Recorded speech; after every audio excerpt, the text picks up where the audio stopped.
ഒരു ഭാര്യയാൻ തോന്നിക്കുന്ന രൂപത്തിൽ രണ്ടാളുണ്ട്. നമ്മളെ പോലുള്ള മനുഷ്യന്മാരാണല്ലോ ഇവരും. ഒരാളുടെ ജീവനെങ്കിലും രക്ഷിക്കാൻ പറ്റുകയാണെങ്കിൽ എന്ന് കരുതിയിട്ടാണ് ഇറങ്ങി തിരിച്ചത്. ഈ ഷൂ ഒക്കെ ഒരു കൈ പിടിച്ചോണ്ട് വരുന്നുണ്ട്. അങ്ങനെയാണ് ഞാൻ അദ്ദേഹത്തിന് വിളിച്ചത്. പേരെന്തായിരുന്നു? എൻ്റെ പേര് ബിജു. ബിജു ബിജു ബിജു ബിജു അല്ലേ? ഈ കാലം കാണിച്ചു കൊടുത്താൽ മോനെ ഇതുണ്ട്. ഈ ഷൂവിന്റെ ഉള്ളില് ഇതിന്റെ മുകളിൽ കൂടെ കയറി നടക്കുമ്പോൾ ഒരഞ്ഞിട്ട് പൊട്ടിയ. അപ്പൊ എന്നിട്ടാണ് ഷൂ കാലിട്ട് നടക്കുന്ന സാധനം ഇങ്ങനെ കയ്യിൽ പിടിച്ചോണ്ട് നടക്കുന്നുണ്ട്. ഞാൻ പെട്ടെന്ന് അത് ഒരഞ്ഞിട്ട് ഇപ്പൊ നടക്കാൻ പറ്റും. ഞങ്ങള് മിലിറ്ററിയിലെ ക്ലിനിക്കിൽ കയറി അവര് മരുന്നൊക്കെ വെച്ച്.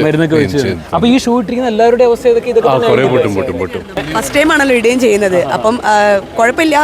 സാധാരണ ഈ റെസ്ക്യൂ ഓപ്പറേഷൻ പറ്റിയ ഷൂ ആണ്. കാരണം വെള്ളമൊക്കെ ആകുമ്പോൾ നമ്മുടെ കാല് പ്രൊട്ടക്ഷൻ ആണ്. പക്ഷേ നമ്മൾ ഫസ്റ്റ് ടൈം ആയതുകൊണ്ട് അതിന്റെ കുറച്ചൊരു ബുദ്ധിമുട്ടുണ്ട്. അപ്പം ഭയങ്കര പെയിൻ ഉണ്ട് ഇപ്പോൾ. രാവിലെ എത്ര മണിക്കാണ് നിങ്ങൾ സ്റ്റാർട്ട് ചെയ്യുന്നത്?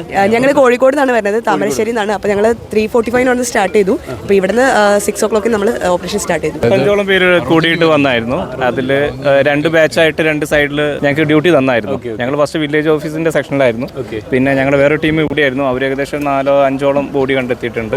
പിന്നെ ഞങ്ങളിപ്പോൾ ഒരുമിച്ച് കഴിഞ്ഞു. പിന്നെ ഇപ്പോൾ ഞങ്ങൾ പോകാനുള്ള പരിപാടിയിലാണ്. കഴിഞ്ഞ പ്രാവശ്യം പുത്തുമലയിൽ നമ്മളൊരു ടീം ഉണ്ടായിരുന്നു. നമ്മൾ തന്നെ ഓമശ്ശേരി മണ്ഡലത്തിൽ നിന്ന് ഒരു 26 പേരൊന്ന് വന്നിട്ടുണ്ട്. നമ്മൾ നല്ലൊരു ടീമായിട്ട് തന്നെ വന്നത്. അതിൽ എക്സ്പീരിയൻസ് ഉള്ള ആളുകളുണ്ട്, മരം മുറിക്കാരുണ്ട്, പിന്നെ എല്ലാ പൊടി എടുക്കാൻ ഇപ്പോൾ പിന്നെ പൊടിയൊക്കെ എടുത്തത് നമ്മുടെ ടീമിലുള്ള ആളായിരുന്നു. അതെ. അപ്പോൾ നമ്മുടെ ടീമിലുള്ള ആളെ എടുത്തപ്പോൾ അവർ പിന്നെ NDF RFന്റെ ടീം നമ്മുടെ നമ്പറൊക്കെ വാങ്ങിച്ചിട്ടുണ്ട്. അടുത്ത ദിവസവും വരുന്നേരം വിളിക്കാൻ വേണ്ടിയിട്ട്.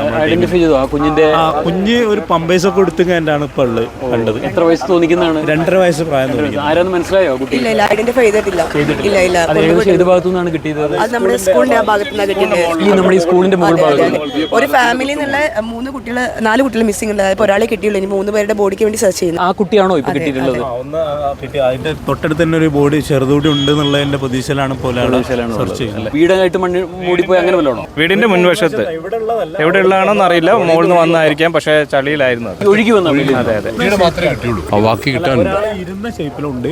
അതായത് ഒരു ഭാര്യയാൻ തോന്നിക്കുന്ന രൂപത്തിൽ രണ്ടാളുണ്ട്. ഇരിക്കുന്ന ഒരു മോഡലാണ്. അങ്ങനെ നിങ്ങൾക്ക് എത്ര പേരുടെ ബോഡി ഇപ്പോൾ അവിടെ കിട്ടിയത്? അവിടെ കിട്ടിയത് അത് ഈ കസേരയിൽ ഇരിക്കുന്ന രൂപത്തിൽ എത്ര പേരാണ്? ഇങ്ങനെ ഒരു ഇറങ്ങി പുറപ്പെട്ട് ഇങ്ങനെ ഒരു സംഭവം ചെയ്യുമ്പോൾ ഇല്ല, നമ്മൾ ടി-വിയിൽ കൂടെ നിരന്തരമായി ഇത് കാണുന്നുണ്ടല്ലോ. അപ്പൊ നമുക്ക് വീട്ടിലിരുന്നിട്ട് ഇത് കാണുന്ന സമയത്ത് നമ്മളെ പോലുള്ള മനുഷ്യന്മാരാണല്ലോ ഇവരും. നമ്മളൊരു രാത്രി ഉണർന്നിരിക്കുന്ന സമയത്ത് എന്താ സംഭവിക്കുന്നതൊന്നും പറയാൻ പറ്റില്ല. അപ്പൊ നമ്മളെ പോലെ നമുക്ക് പറ്റുന്ന ജീവൻ നമ്മള് ഗോഡിന്റെ ഗിഫ്റ്റാണ് അല്ലേ, നമ്മളിങ്ങനെ സേഫായിട്ട് ഇരിക്കുക എന്നുള്ളത്. അപ്പം അങ്ങനെ സേഫായിട്ട് ഒരാളുടെ ജീവനെങ്കിലും രക്ഷിക്കാൻ പറ്റുകയാണെങ്കിൽ എന്ന് കരുതിയിട്ടാണ് ഇറങ്ങി തിരിച്ചത്. പക്ഷെ നിർഭാഗ്യവശാൽ നമുക്ക് അത് പറ്റിയില്ല. മുകളിലെങ്ങാണ്ട് 3 കുട്ടികളെ രക്ഷപ്പെടുത്തി എന്നുള്ളത് കേട്ടു. അപ്പൊ അത് വലിയ സന്തോഷമുണ്ട്. എന്തായാലും ഈ കാല് പൊട്ടി ചോര ഒലിപ്പിച്ചു വരുന്ന കണ്ടിട്ടാണ് ഞാൻ ചോദിച്ചത്. ഇവരിപ്പോ 4 പേര്, ഇവര് ഒരു 10-60 പേര് അടങ്ങുന്ന ടീമാണല്ലോ. ഇതുപോലെ ഒട്ടനവധി ഗ്രൂപ്പുകളാണ്. ആയിരക്കണക്കിന് പേരാണല്ലേ മുകളിൽ. പട്ടാളക്കാരായിട്ടുള്ളവരും പോലീസുകാരായിട്ടുള്ളവരും മാത്രമല്ല, ഇവിടെ ആയിരക്കണക്കിനുള്ള ഇങ്ങനെയുള്ള സന്നദ്ധ പ്രവർത്തകർ. അവരിങ്ങനെ മുഴുവൻ സമയവും ഈ മണ്ണിങ്ങനെ തെരഞ്ഞ് ഇങ്ങനെ തേടി അലഞ്ഞുകൊണ്ടിരിക്കുകയാണ്. ഇന്ന് അവർക്ക് പറഞ്ഞു കേട്ടല്ലോ 2.5 വയസ്സുള്ള കുഞ്ഞിനെ കിട്ടി. അപ്പോൾ എന്താ പറയുക, നമുക്ക് വാക്കുകൾ കിട്ടുന്നില്ല.